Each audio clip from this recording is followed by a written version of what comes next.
Hi everyone. So here's an interesting set of specs that have been released for the upcoming Hitman game from IO Interactive, which are, well, bonkers really. So here we are, the minimum specs. Windows 7, 64-bit, fair enough. Intel CPU i5 2500K at 3.3 GHz. Keep one eye on that 3.3 GHz there.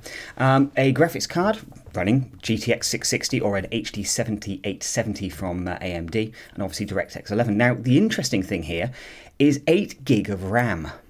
And this is the minimum specs, 8 gig of RAM. Okay, now let's move on to the recommended specs. An Intel Core i7 3770 running at 3.4 GHz, or an AMD CPU running at 4 GHz.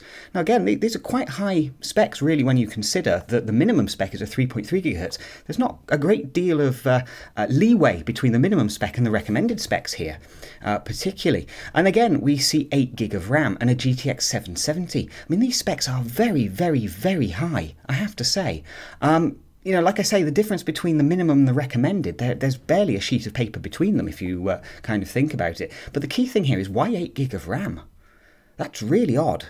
Bearing in mind that you would think would be enough to load the entire texture memory of the game and keep it there ready to be shoved over to the graphics card, or God knows what. The last time we saw a game which presumably failed to run significantly well on anything under 8 gig of RAM was Batman Arkham Knight, where it seemed that the more RAM you gave that game, the better it tended to perform. Now, what I'm wondering is IO Interactive taking a conservative approach here?